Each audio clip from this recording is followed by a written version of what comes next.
A Torre di Mosto, ex guardia giurata di 56 anni tenta di uccidere la moglie cinquantenne accoltellandola al suo arrivo in auto, poi si toglie la vita in garage con una balestra. La coppia ha 2 figli. L'abbiamo sentita urlare mi uccide, così la vicina di casa che per prima è intervenuta per soccorrere la donna ferita. Per il sindaco la comunità è sotto shock. Violenta aggressione ad un barista in via Matteotti a Padova sabato sera. Lo spacciatore violento ha continuato a minacciare anche dopo l'arrivo delle forze dell'ordine. Ennesimo weekend ad alto tasso alcolico a Jesolo, dove è stata multata anche una 14enne di Castelfranco. Con sé aveva una bottiglia di vodka, alcol, 3 minorenni, problema diffuso. Ore di apprensione per i genitori di un bimbo di 5 anni di Altavilla Vicentina che si è smarrito in montagna mentre giocava con i suoi compagni. È stato ritrovato addormentato sullo zerbino di una baita. Il divorzio fra Letta e Calenda per Ferrazzi del Partito Democratico, un atto ingiustificato senza alcuna logica. Roberto Caonna dà la colpa ai Dem e all'alleanza con i partiti anti-Draghi.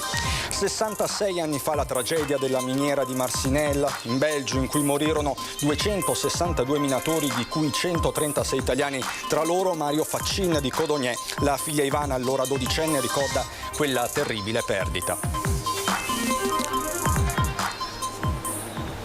Bentrovati, buonasera telespettatrici, telespettatori di Antenna 3. In primo piano per questa edizione regionale dei nostri telegiornali il dramma che si è consumato nel pomeriggio a Torre di Mosto, dove un ex guardia giurata di 56 anni ha tentato di uccidere la moglie cinquantenne. La donna è in gravi condizioni, ma ci racconta tutto da Torre di Mosto con il nostro Simone Merlo, Daniela Sizia. Buonasera Daniela. Buonasera Cristian, buonasera anche ai telespettatori. L'ho detto tu, siamo a Torre di Mosto, questa è via Roma, è una via centralissima del paese e lo vedete alle mie spalle l'auto dove è avvenuto il dramma, la tragedia. La donna era risalita in macchina, aveva fatto le pulizie qui dentro il negozio del barbiere del paese, era rientrata in macchina quando a un certo punto un agguato, lui è sceso dalla sua auto, perché qua era arrivato in auto, è sceso e con un ferro, lo vedete, delle biciclette, si trova proprio dietro alla macchina qua dei carabinieri, ha sfondato il finestrino della donna, della macchina, e poi con un coltello da cucina ha cominciato a colpirla ovunque. Più colpi, la donna ha cominciato a gridare, ovviamente alle grida della donna sono usciti il barbiere, sono usciti i cittadini, i negozianti per cercare di portare aiuto alla donna. Intanto vi dico i nomi, l'aggressore si chiama Michele Beato del 65, la donna invece Rosa Gilletti del 71, originari di Bari. Loro erano qua dal 2003 qui a Torre di Mosto, però una coppia separata da mesi, i due non andavano più d'accordo. E fra l'altro sembra che ci sia stata anche una denuncia da parte della donna verso l'uomo che l'aveva già maltrattata, aggredita in altre occasioni, e tanto che però questo è ancora da confermare, era stata tolto il porto d'armi, lui è una guardia giurata. Cosa succede?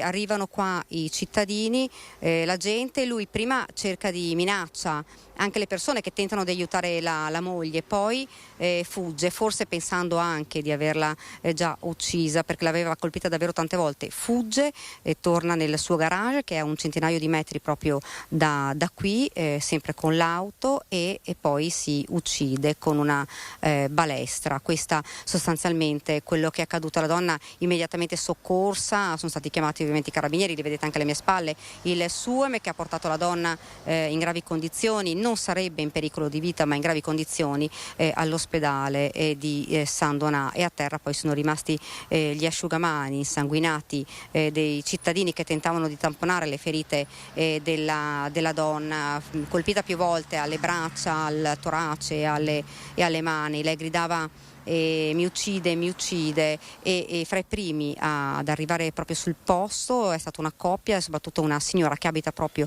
a 50 metri e che conosce molto bene la vittima. Sentiamo le sue parole. No, io conosco di più lei, la moglie. Sì, la signora che è stata accoltellata l'abbiamo soccorsa io e mio marito. Cosa è successo? Cosa ha visto? No, ho visto abbiamo visto, mio marito ha visto lui che scappava e la signora è stata accoltellata in più parti del corpo. Ha detto qualcosa? Sì, l'abbiamo sentita gridare e addio, aiuto, aiuto, mi uccide e poi siamo andati là, era piena di sangue, abbiamo cercato di tamponare le ferite e queste cose, insomma, abbiamo cercato di tenerla sveglia e abbiamo fatto quello che si poteva. Tutto là finché sono arrivati i soccorsi. Lei la vedo provata, insomma, a vedere una cosa del genere. Cose che non si vorrebbe mai vedere queste, specialmente in un piccolo centro come il nostro, però insomma è tutto il mondo e paese e succedono anche qua. La signora era fuori di casa già da diversi mesi, abitava per conto suo e siccome lavorava qua nei dintorni faceva le faccende domestiche in giro per le case e probabilmente lui l'ha aspettata sotto. Lei era in macchina ancora? Era in macchina. Non ha fatto neanche in tempo a scendere? No, lui ha preso il portabiciclette, ha spaccato il finestrino, gliel'ha tirato addosso e poi con un coltello da cucina l'ha pugnalata in diverse parti del corpo. Tutto qua. Tanta paura. Tanta paura. Noi abbiamo preso tanta paura. Lui dopo è scappato? Lui è scappato in macchina, ha fatto il giro del condominio e poi l'ha fatta finita. Dove? Qua dietro. Lui abita dietro là, c'è il garage sotto, la cantina, il garage e con la balestra si è tirato un colpo. E dunque avete sentito le parole di questa signora, il marito fra l'altro ha anche intervenuto con lei ed è della Croce Rossa, ha tentato in tutte le maniere di arginare le ferite perché erano tante, tanto il sangue, e una situazione dice mai vista, e erano davvero disperati. Qua sul posto, pochi minuti dopo il fatto, è arrivato anche il sindaco di Torre di Mosto che ci ha detto questa è una ferita per la comunità, una ferita profonda che non sarà difficile da arginare. Sentiamo le parole del primo cittadino. Noi come servizi sociali non avevamo nessuna segnalazione, nessuna conoscenza, perciò di solito con l'assistente sociale qualcosa emerge, qualcosa ci viene insomma segnalato, però non avevamo nessuna segnalazione di questo. Di certo però loro comunque non vivevano più nella stessa casa. No, non vivevano più nella stessa casa, questo è anche dal pur parler, dal chiacchiericcio. Lei viveva a San Stino, molto ovviamente la relazione non era ben, come dire, gestita da di loro e lei molto ovviamente è uscita di casa e è andata ad abitare a San Stino, ecco. C'erano delle denunce a carico di lui? No, io questo non lo so, se c'erano delle denunce. Questo non ve lo posso segnalare perché non lo so, insomma, ecco, questo no. Risulterebbe almeno una denuncia forse per maltrattamenti, tanto che poi il prefetto aveva disposto che l'uomo non potesse più lavorare come guardia giurata. Anche questo sono sempre voci di popolo in cui avevano detto è stata ritirata la licenza del porto d'armi e quant'altro, magari forse perché all'interno della famiglia molto era scaturita qualche piccola discussione, magari sono venute alle mani e quant'altro e di conseguenza molto hanno ritirato. Ecco, sono voci di popolo, insomma. Un atto comunque di una violenza inaudita. Sicuramente sì, per la nostra comunità, perché è una comunità che mai aveva vissuto questo tipo di episodi, insomma, ci lascia un po' così sbigottiti, insomma. Dunque avete sentito, la coppia era separata, ovviamente le indagini dei carabinieri per ricostruire quello che è accaduto e per capire come mai sia scattato questo raptus in questo momento, dopo mesi che comunque i due già non vivevano più insieme. Loro hanno due figli grandi, un maschio ed una femmina, e il maschio viveva proprio con il papà in questa casa che vi ho detto a 50 metri dal luogo dell'aggressione. Cristian, se non hai domande io ti restituisco la linea. Grazie Daniela, grazie davvero per questa tua corrispondenza a te e Simone Merlo. Ovviamente ci aggiorneremo nel corso delle prossime edizioni. E resta in carcere, andiamo nel veronese, Mohamed Riaz Latif, il cittadino dello Sri Lanka di 43 anni che lo scorso 3 agosto a Verona ha cercato di uccidere la moglie 34enne colpendola con 5 coltellate. L'aggressione era avvenuta nell'appartamento dove la coppia vive con il figlio di 9 anni che ha assistito alla scena. scena. L'uomo ubriaco aveva cercato di colpire anche il suocero che era intervenuto per difendere la figlia. Da quanto si è appreso, tra l'altro, il 43enne poco prima aveva fatto una diretta su TikTok insultando e minacciando la donna. Il GIP veronese Livia Magri ha quindi convalidato l'arresto nella giornata di oggi. E c'è stata una violenta aggressione ad un barista in via Matteotti a Padova sabato sera. Lo spacciatore violento ha continuato a minacciare anche dopo l'arrivo delle forze dell'ordine. Sono cose gravi e io adesso in questi giorni, cioè tra ieri e oggi, sto vivendo nell'ansia, perché comunque è una cosa da non sottovalutare. Cioè non posso permettermi di venire a aprire il mio bar e pensare di avere l'ansia di guardarmi sempre alle spalle per vedere chi ho dietro, che cosa potrà succedere. Senza aver fatto niente di male? Senza aver fatto niente, faccio il mio lavoro, cioè non disturbo nessuno, quindi io apro e chiudo normalmente il mio bar.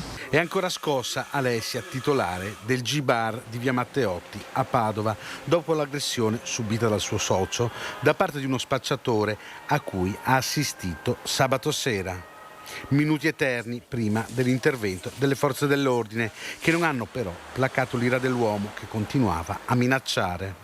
Continuava a minacciare davanti alle forze dell'ordine, perciò la persona non si fa, penso, problemi a ritornare a ripetere quello che ha detto, perciò di minacciare soprattutto a me di accoltellarmi, se non è oggi, domani o tra un mese, per poi magari scapparsene in Marocco come lui diceva. Perciò e la paura di persone così, io non ho paura, però ovviamente mi fa pensare, mi preoccupo per le ragazze che lavorano qui con noi. Sono uscite le autorità, nonostante li avesse davanti, lui continuava verso il mio socio, quindi lui non ha avuto neanche paura delle autorità lui, finché non l'hanno fermato, e nonostante lo avessero fermato lui continuava a minacciare. Il pensiero di farsi giustizia da sé c'è. Ho chiesto aiuto anche alle autorità, non sanno darmelo.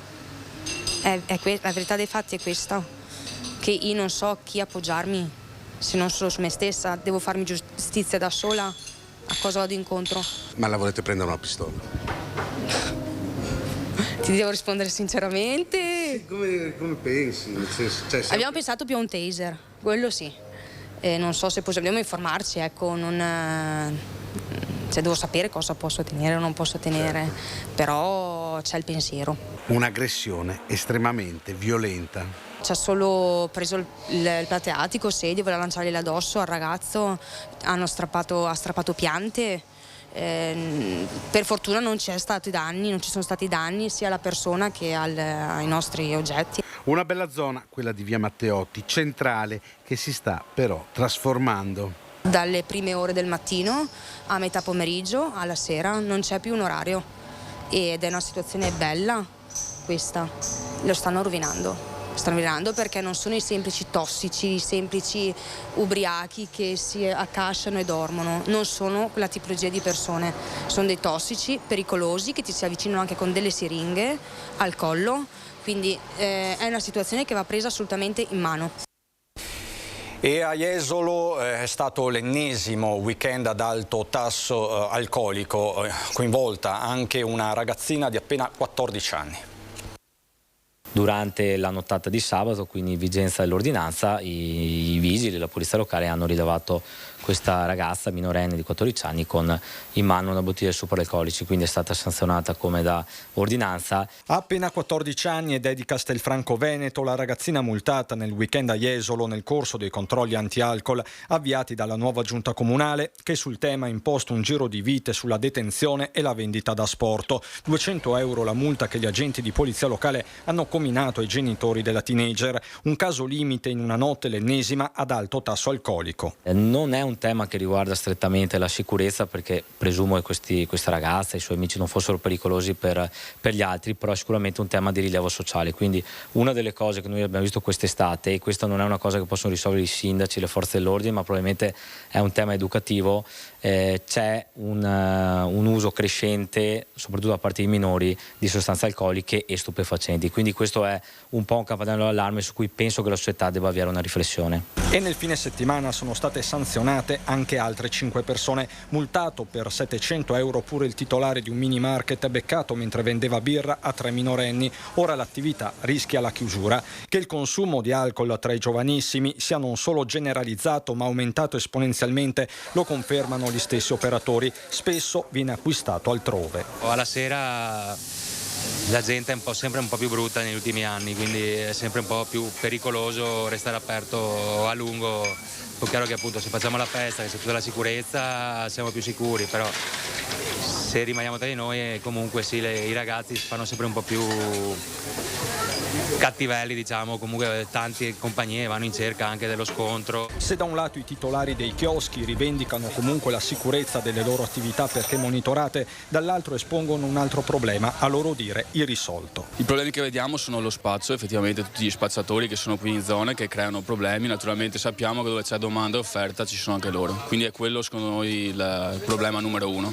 Sono soprattutto africani e marocchini che li vedi qui nella spiaggia, però sì, sicuramente è questo l'unico problema secondo noi che deve essere sistemato qui in Piazza Mazzini. Dopo i giovani si sa, prendono l'alcol da casa, se lo portano via da casa eccetera, però diciamo che se si è organizzati si riesce a sistemare e a sopperire questo problema. Sempre sul fronte della lotta all'alcol, inoltre nel weekend sono stati sanzionati per guida in stato di ebbrezza 3 soggetti, un 43enne trevigiano, un bolognese e un veneziano. Questo tema si intreccia anche con la sicurezza stradale.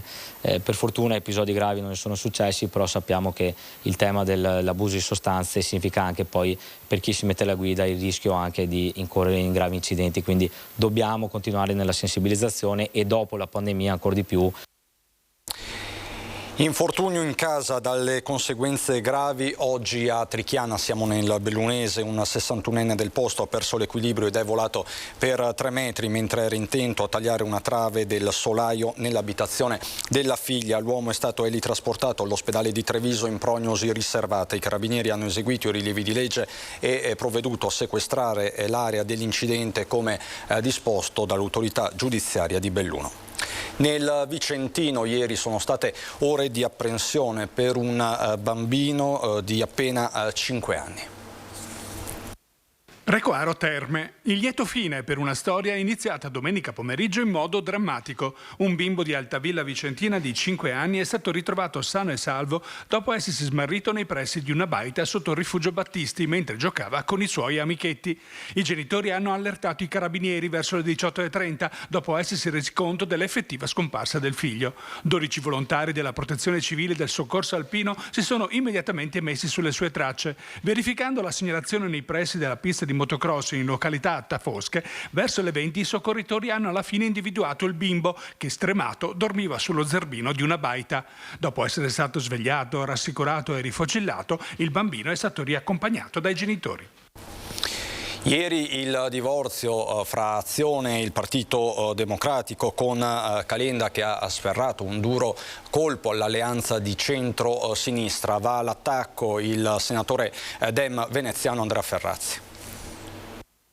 Nessuna motivazione logica, razionale, non c'è nulla di quello che è avvenuto nei giorni successivi che non fosse già scritto e stabilito all'interno di quell'accordo e quindi oggettivamente è stata una cosa incomprensibile sul piano della tenuta del patto e devo dire anche incomprensibile dal punto di vista politico. Non usa mezzi termini Andrea Ferrazzi del Partito Democratico che definisce il voltafaccia di Calenda come un atto ingiustificato. Tutto era scritto nero su bianco, ma al momento di definire l'alleanza anche con Verdi e Sinistra Italiana è arrivato il fulmine a ciel sereno.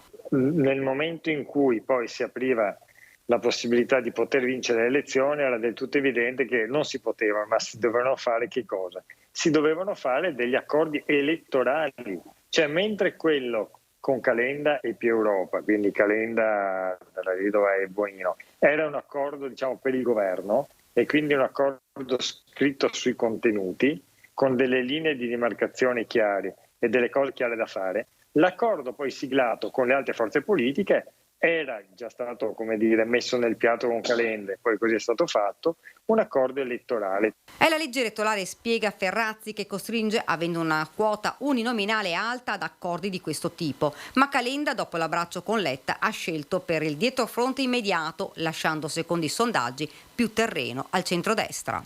Il PD deve essere una forza espansiva, che non si chiuda in riserve indiane immaginando che qualcun altro debba fare il leader, non si sa di quale coalizione, e che qualcun altro debba prendere i voti di chissà quali moderati.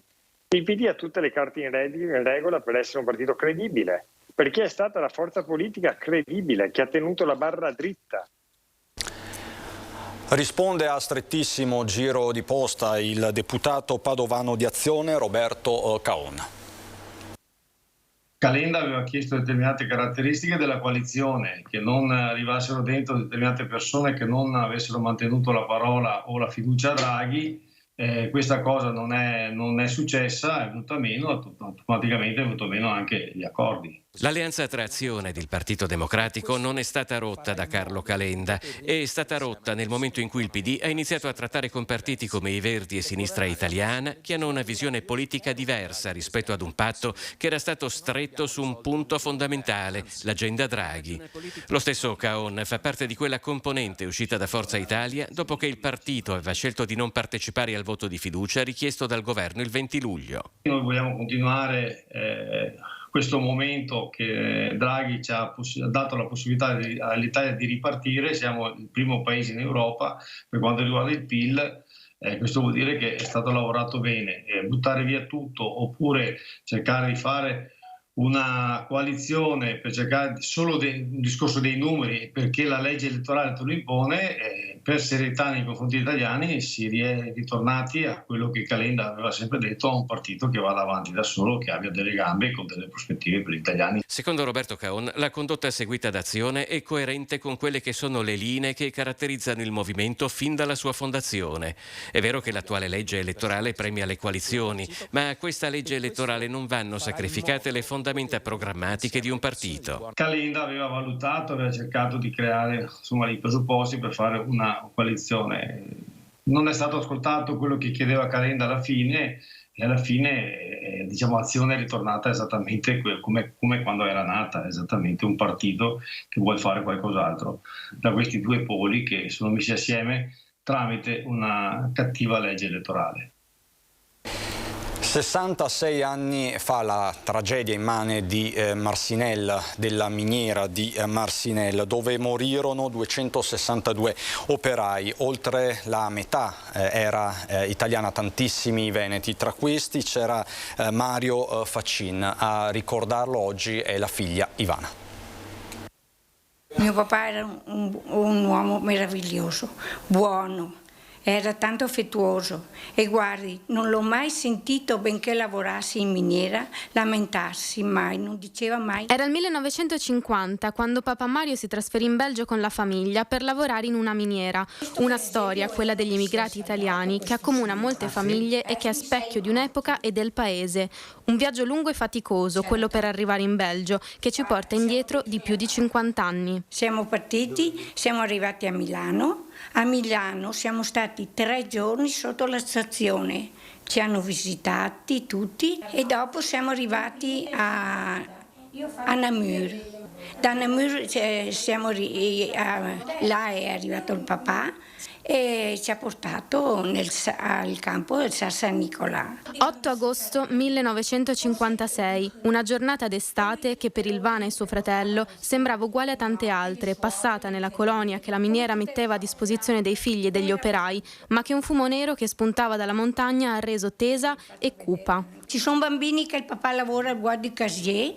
Sì, abbiamo quelli che c'erano e ci hanno riuniti tutti. Allora là io ho capito che qualcosa era successo e quando siamo ritornati alla sera di solito ci lasciavano là dal tram e la mamma non c'era e ci hanno accompagnati nella baracca. Allora quando sono arrivata a casa ho capito che la tragedia era grande, insomma. Hanno aspettato 2 settimane le famiglie dei dispersi, ma a quel punto le speranze di trovare ancora qualcuno in vita si erano spente. Abbiamo aspettato, 16 mesi.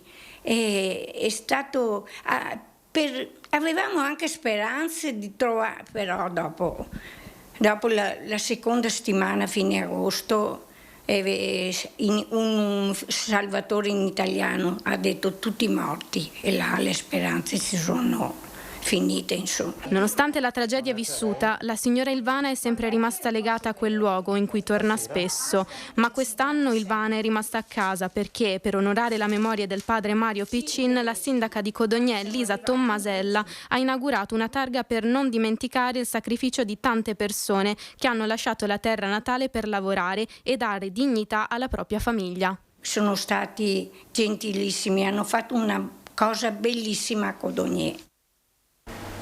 Questo il doveroso ricordo di Marsinella. Adesso per noi le previsioni del tempo, buon proseguimento di serata.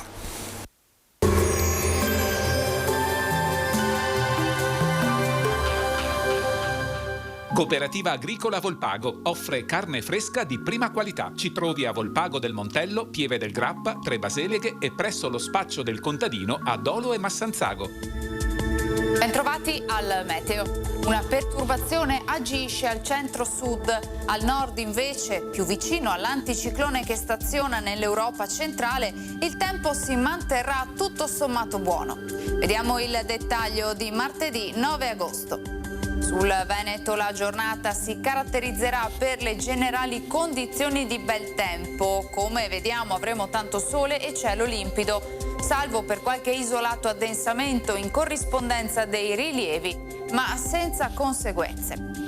Caldo gradualmente più sopportabile, avremo temperature minime comprese tra i 14 e i 23 gradi, massime invece oscillanti tra i 29 e i 32 gradi all'incirca. Spostiamoci ora sul Friuli Venezia Giulia, anche in questo caso sarà soleggiato con cielo sereno, poco nuvoloso nel pomeriggio per qualche innocua nube sui monti e sull'alta pianura. Temperature minime sui 18-23 gradi, massime intorno ai 28-32 gradi. Infine diamo uno sguardo alla situazione del Trentino Alto Adige, anche qui sole prevalente, avremo qualche annuvolamento, ma insomma senza piogge. Temperature minime intorno ai 17-18 gradi, massime sui 32 all'incirca. Dal meteo di Antena 3 per ora è tutto, grazie per l'attenzione, arrivederci.